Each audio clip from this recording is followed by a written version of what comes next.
You know, Mark, that I have lots of agents and we are in 7 countries right now, and our goal is to go to 12 countries in the next 5 years.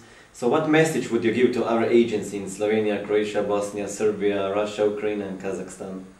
You've got to tell Smiljan to hire me to train you.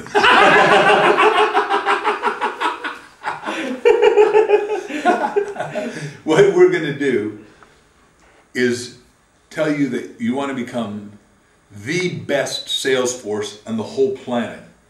There's no room for anyone to be less than #1 right now. So each and every one of your agents can become #1 in some zone, whether they're selling juvenile insurance, whether they're selling the very affluent, the very rich, the very wealthy, whether they're selling the middle class, whether they're selling teachers, whether they're selling different insurance products have different names, so I won't name any. I know all the names in America, but they may or may not translate. But become #1 at something and then take ownership of that market, penetrate that market.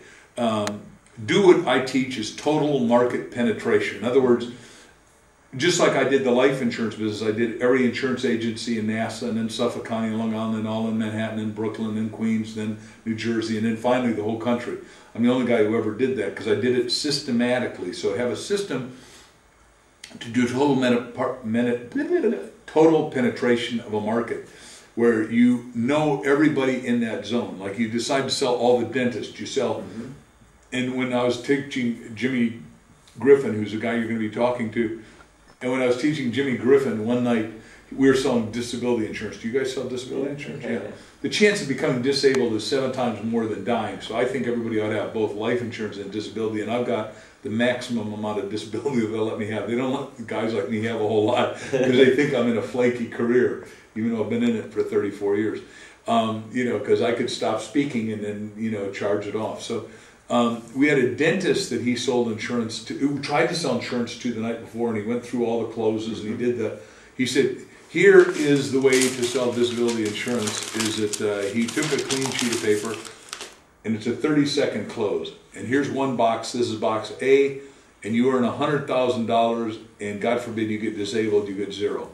Here's the second way you do dentistry, and it's B, and you get paid $97,000, but God forbid, doctor, you ever get disabled, you get $100,000 for life. You've earned $3,000 less, but now you get $100,000 for life. God forbid you ever get disabled. Would you rather have A or B? You like to have B. That's what I thought. Right. Just write a check today. We just take the deposit and then we'll send you the thing. Well, the dentist decided not to do it that night. But the next morning, on Saturday morning, while I was in Jim's office, the dentist called in and said, today my horse stood on my hand and wrecked my hand, and I can never do dentistry again. And can I predate the check to the night before? I said, Jim, you can't do it. But I said, you just got the closing story of all times, because everybody knows that dentist.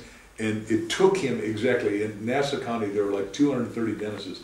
In a week and a half, he had called and got an appointment with every one of the dentists because of that dentist crush thing. And I'm very sorry that guy didn't have insurance.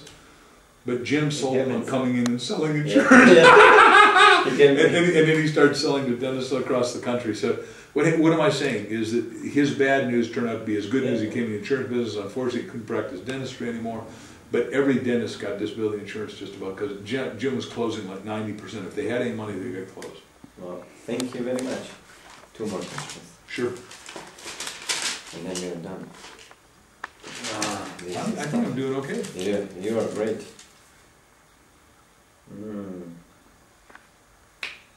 Mark.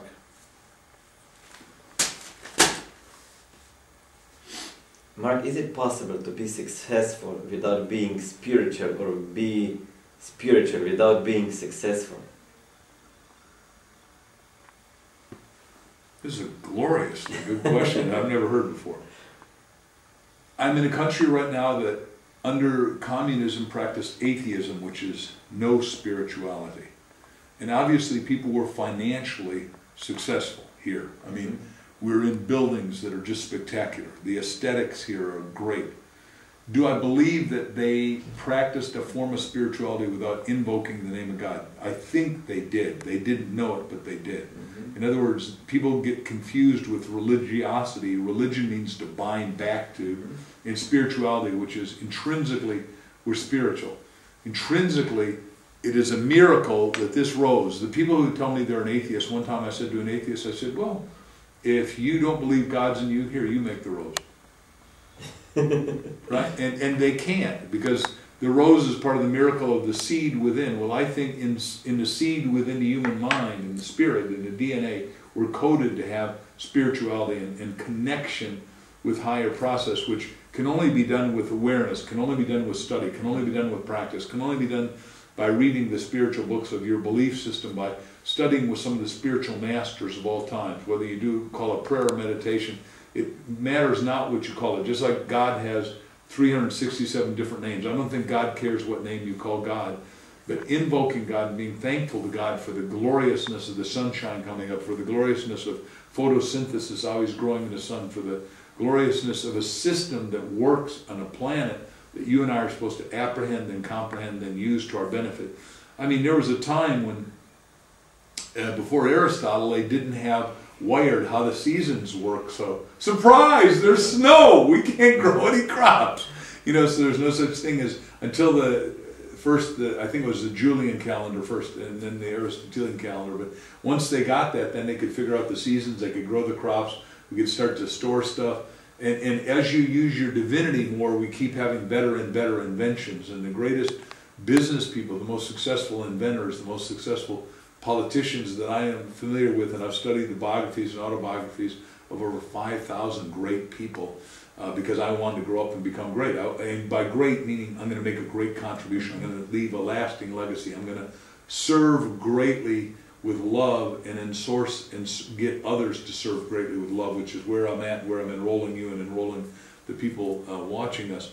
To say, because spiritually the greatest amongst you is servant of all. So how do you serve the most amount of people in the greatest amount of way? And that's what real success is.